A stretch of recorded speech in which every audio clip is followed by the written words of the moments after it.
श्री गुरुचरित्र अध्याय 43 मराठी भावार्थ. सायन देवाला या अध्यायात श्री गुरुंनी अनंत व्रताचे महात्म्य सांगितले आहे. पांडव वनवासात असताना श्रीकृष्णाने पांडवांना हे व्रत सांगितले. अनंत नावाचे हे विख्यात व्रत आहे. त्याचे आचरण केले असता तुम्हाला तुमचे राज्य मिळेल. अनंत म्हणजे सर्वत्र वास करणारा. ते माझेच नाव आहे. मीच अनंत आहे. याबद्दल मनात शंका धरू नको.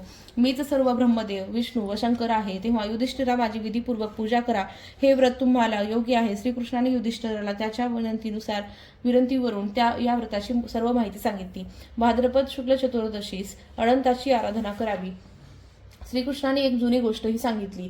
कृतयुगात सुमंत नावाचा एक ब्राह्मण होता. वशिष्ठ गोत्रातील भृगूंची कन्या दीक्षा ही सुमंताची पत्नी होय. सुशीला हीच सुमंताची कन्या होय. पुढे सुमंताची पत्नी दीक्षा ही दैववशात मरण पावली. सुमंताची कन्या सुशीला ही आता घरी सदाचाराने राहून आपले घर नित्य स्वच्छ व सुशोभित ठेवीत असे. ती देवाला काया वाचा मनाने नमन करून सर्व उपचारांसहित पूजा करीत असे. सुमंत विधुर झाल्यावर धर्मकार्य होईनासे झाले. म्हणून त्याने दुसरा विवाह केला. तिचे नाव कर्कशा होते. ती स्वभावाने फार वाईट होती. रोज तिचे पती बरोबर व मुलीशी भांडण होत असे. सुशीला उपवर झाली. तिला जवळचाच एखादा वर मिळेल व तिचे लग्न करून द्यावे असा विचार करीत असता त्यांच्याकडे कौंडिन्य ऋषी आले. त्याने सुशीलेला मागणी घातली. सुमंताने सुशीलेचा कौंडिन्याबरोबर विवाह लावून दिला. सुशीलेची आपल्या सावत्र आईशी रोज भांडण होत असे. तेव्हा कौंडिन्याने सुशीलेसह दुसऱ्या ठिकाणी राहावयास जातो असे सांगितले. सुमंताला खूप वाईट वाटले. आपल्या बायकोच्या वागण्याचा त्याला खूप त्रास होत असे. तेव्हा कौंडिन्य म्हणाले, तुम्ही त्रास करून घेऊ नका. आपण दोघे तपस्वी एका घरात राहण्यासाठी एक प्रकारे धर्महानी आहे. सुमंताचे आग्रहाखातर थोडे दिवस राहून भाद्रपद शुद्ध त्रयोदशीस त्यांनी प्रस्थान केले. सुमंताने आपल्या पत्नीला कर्कशेला मुलीची रितसर पाठवणी करावयास सांगितले. परंतु ती घरातून निघून गेली व घराचे दार लावून घेतले. सुमंत स्वयंपाक घरात केला व त्याने शोध घेतला. तेव्हा गव्हाचा कोंडा एका मडक्यात होता. तोच त्याने कन्येला व जावयाला दिला व त्यांना निरोप दिला. कौंडिन्य पत्नीसह रथाने चालले असता वाटेत अमरावती नगरीजवळ नदीतीरी अनुष्ठानास गेले. सुशीलेला असे दिसून आले की कित्येक स्त्रिया मंगल कलशाची पूजा करीत होत्या. त्या दिवशी भाद्रपद शुद्ध चतुर्दशी होती. सुशीलेने त्या स्त्रियांना आपण कसली पूजा करीत आहात असे विचारले. तेव्हा त्यांनी त्या करीत असलेल्या अनंत व्रताची सर्व माहिती तिला सांगून आपल्याबरोबर तिला पूजा करायला लावली. तिच्याजवळ गव्हाचा कोंडा होता. त्यातील अर्धा तिने आणून दिला व त्याचेच वाण दिले. बाकी सर्व पूजा साहित्य त्यांनीच तिला दिले. सर्व सुवासिनींना तिने नमस्कार केला. ती कौंडिन्य ऋषीसह पुढील प्रवासास निघाली. वाटेत त्यांना अमरावती नावाचे गाव लागले. तेथील नागरिकांनी त्यांचे खूप आदरातिथ्य केले. त्या गावाचे कौंडिन्यास राजपद दिले. एक दिवस कौंडिन्याने सुशीलेला विचारले, तू हातात काय बांधले आहेस? ती म्हणाली, हा अनंताचा दोरा आहे. अनंताच्या प्रसादाने आपल्याला हे द्रव्य आदरातिथ्याने मिळाले आहे. कौंडिन्याला खूप संताप आला व त्याने अनंताचा दोरा सुशीलेकडून काढून घेतला व अग्नीत फेकून दिला. तो म्हणाला, तू काहीतरी वशीकरणाचा प्रयोग केला आहेस. माझ्या तपामुळे खरे तर आपले हे ऐश्वर्य प्राप्त झाले आहे. सुशीलेने तो दोरा अग्नीतून लगेच बाहेर काढला, दुधात भिजवला व परत चांगला केला. पण अनंताचा कोप झाला व सर्व ऐश्वर्य तात्काळ गेले. तेव्हा कौंडिन्याला खूप पश्चाताप झाला. आता अनंताचे दर्शन घेतल्याशिवाय मी अन्न घेणार नाही असा निर्धार करून तो जंगलात भटकू लागला. शेवटी निराश होऊन प्राणत्याग करण्यास निघाला. अनंता अशा हाका मारीत जमिनीवर पडला. तेव्हा म्हाताऱ्या ब्राह्मणाचा वेश असलेल्या श्रीकृष्णाने त्याला उठवले आणि मी तुला अनंत दाखवतो असे म्हणून त्याला आपल्याबरोबर एका नगरात नेले. तेथे त्याला एक रत्नजडित सिंहासनावर बसवले व आपले खरे स्वरूप प्रगट केले. अशा रीतीने त्याला आपले पूर्वीचे वैभव प्राप्त झाले. श्री स्वामी समर्थ. श्री गुरुचरित्र अध्याय 43. श्री गणेशाय नमः. श्री गुरु म्हणती द्विजासी या अनंत व्रत महात्म्यासी तुवा पुसिले आम्हासी पूर्वी बहुती आराधिले. युधिष्ठिर पंडुसूत तेने केले हेची व्रत राज्य लादला त्वरित ऐसे व्रत हे उत्तम. असे घोरारण्यात युधिष्ठिर देखा बंधुसहित असे चिंता व्याकुळित सदा ध्याय श्रीहरीसी. भक्तवत्सल नारायण त्यांचे कष्ट ओळखून आला तेथे ठाकून जेथे होते पंडुकुमार. कृष्ण येता देखोनी धर्म जाय लोटांगणी दंड प्रणाम करुणी वंदिता झाला तयवेळी. तुझं वाचून आम्हासी आता सांगू कवनापाशी जरी आम्हा उपेक्षिसी काय अंक्षा जीवाची. तुझं सारिखे असता छत्र आम्हा कष्ट परिमित कवने प्रकारे स्वस्थ चित्त राज्यप्राप्ती हो आम्हासी. कृष्ण म्हणे पंडुसुता सांगेन तुम्हा एक व्रता तत्काळ प्रसन्नता राज्य होई तुम्हासी. व्रतांमध्ये उत्तम व्रत अनंत नाम विख्यात हे आचरावे तुम्ही त्वरित राज्य होईल तुम्हासी. सांगेन तुम्हासी अनंत कवन म्हणसी सर्वाठाई आपण वासी अनंत नाम आम्हा असे. अनंत मीच जाणसे संशय न धरी मानसी. त्रैमूर्ती मीच सर्वांशी ब्रह्मा विष्णू महेश्वर. अस्ति सप्त पाताळ भूर्भुवादी लोक सकळ अनुरेणु तृण काष्ट सकळ विश्वात्मा आपणची न करी संशय युधिष्ठिरा अनंत म्हणजे मीच निर्धारा विधीपूर्वक पूजा करा व्रत तुम्हासी बरवे असे कृष्ण म्हणे युधिष्ठिरासी तुवा पूजावे अनंतासी शुक्ल पक्ष भाद्रपद मासासी चतुर्दशी पर्येसा आराधवावे अनंतासी त्वरित राज्य तू पावसी पूर्वी कवणे केले म्हणसी सांगेन एका तत्परे तर असे पूर्वी कृतयुगेसी सुमंतू नाम द्विज पर्येसी उत्पन्न झाला वसिष्ठ गोत्रासी भृगु कन्या दीक्षा नामे त्याची कन्या सुमंताची भार्या पतिव्रता औदार्या कन्या झाली तिसी सुतनया नाम तिचे सुशीला वर्तता ऐसे एके दिवशी झाले प्राप्त दैव वशी सुमंत पत्नी पंचत्वासी पावली कलेवर सोडवणी सुमंतीसी भार्या हीनत्व झाले समस्त कर्म राहिले पणुसंधान पाहिजे केले म्हणून नारी आणली आणिक केली तिचे नाम असे कर्कशा दुशीला आचरणी परिसा नित्य कलह करी भोवसा कन्यापतई सवे देखा सुशीला कन्या उपवर झाली सुमंतू चिंती वेळोवेळी ऐसी एखादा वर मिळेल जवळी कन्यादान करीन म्हणे ऐसे चिंतिता एके दिवशी तेथे आला कौंडिन्य ऋषी विचारिता कन्येसी सुमंते अंगीकार केला कन्यादान गृहयुक्तेसी देता झाला कौंडिन्यासी मिळवणी होते 2 मासी आषाढ आणि श्रावण कन्या माता ते झाले वैर सापनिकाचा हाच विचार कौंडिन्य पुसे सुमंता सत्वर जाऊ आश्रमा आणि कठाया सुमंतू म्हणे कौंडिन्यासी आणिक राहावे 12 दिवशी सर्व सिद्धा त्रयोदशीसी प्रस्थान तुम्ही करावे सुमंतूची विनंती ऐकून अनेक राहिले 12 दिन मुहूर्त प्रस्थान करून एरे दिवशी निघाली सुमंतू म्हणे कर्कशेसी कन्या जाये पती सहसी भोजन द्यावे मुहूर्त जामातासी विरेही गोधू मान दे म्हणे पती सांगताचे काय झाले धावत घरात गमन केले दृढ कवाडे लाविली पाषाण लावी द्वारवंटा पाहून गेला स्वयंपाकघरा होता कोंडा गोधूम खरा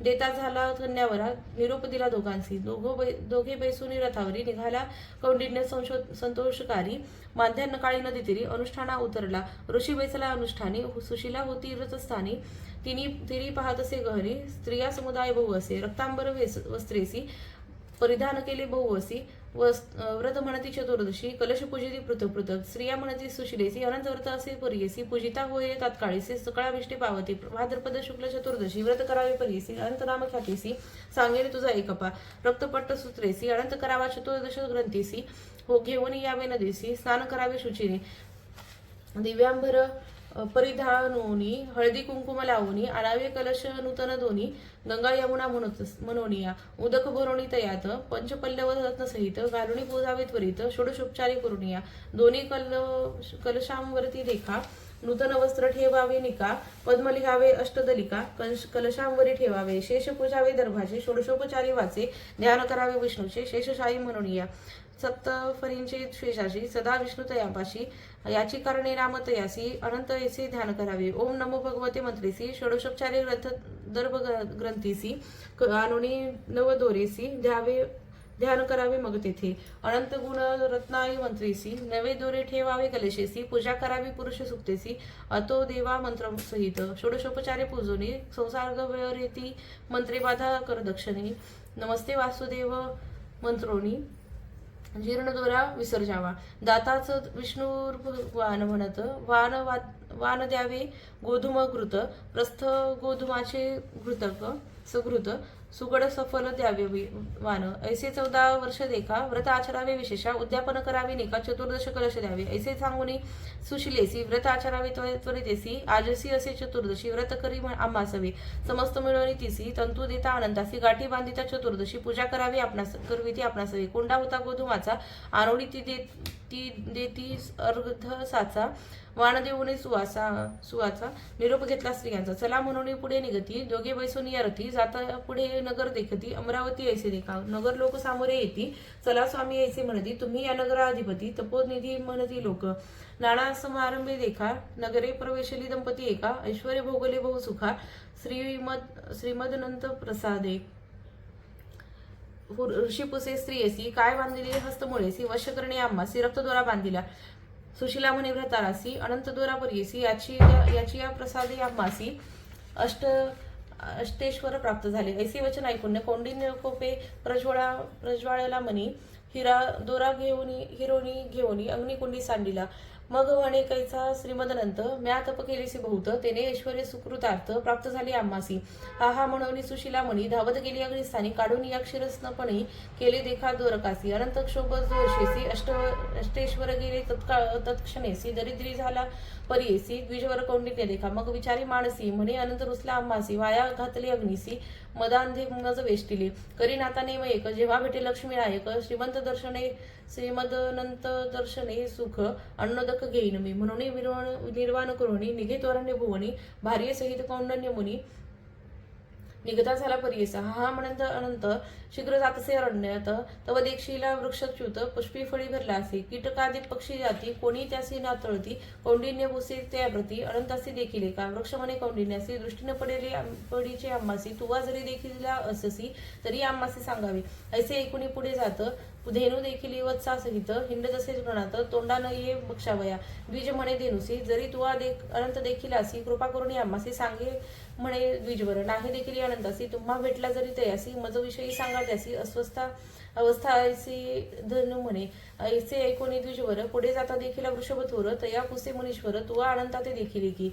वृषभ म्हणे तयासी नेनो आम्ही अनंतासी तुम्ही देखील तयासी आम्हा विषयी विनवावे. पुढे जाता देखील कौंडिन्य सरोवरी रम्य दोन उदक मिळाले अन्योन्य हंसादी पक्षीनम सेविती कमळ कुमुदादी पुष्पेसी मिरविती सरोवरे ऐसी द्विज पुसे तयाती अनंताती देखील की. सरोवरे म्हणते तयासी नेनो कैसा अनंतासी भेटी तू होईन तुम्हासी आम्हा विषयी सांगावे.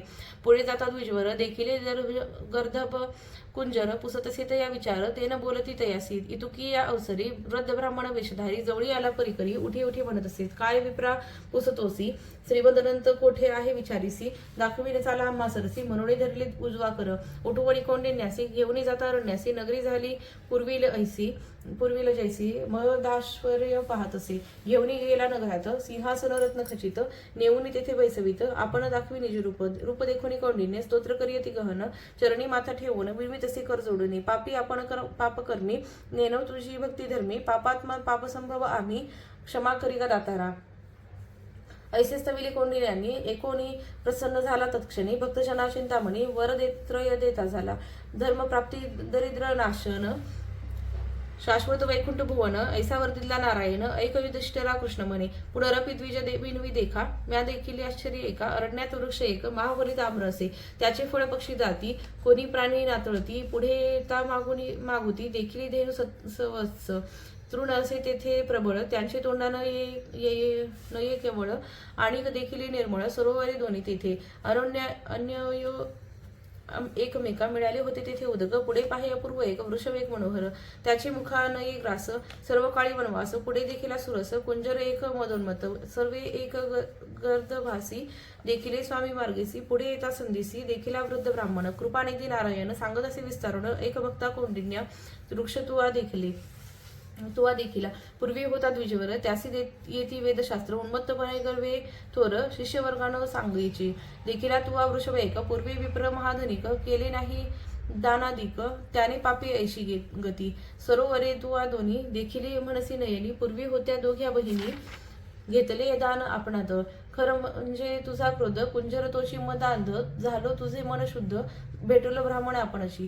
जे जे तुवा देखील त्या समस्ता मुक्ती दिले अखिल ऐश्वर्य भोगी वाहिले अंती जाय स्वर्गासी. ऐसी कथा धर्मासे सांगितले ते ऋषिकेशी आचार्यले भक्तीसी अनंत व्रत तयावेळी. युधिष्ठिर दंपतीसी व्रत आचरीला भक्तीसी श्रीमद अनंत प्रसादे त्वरितेसी. पांडव राज्य पातले राहुनी या श्री गुरुपाशी सेवा केली भोवसी. ऐसे तुझे पूर्वजासी प्रसन्न झाले श्री गुरु सिद्ध म्हणे शिष्यासी येणे परी तुम्हासी निधान लादला परियेसी श्री गुरु नृसिंह सरस्वती गुरु.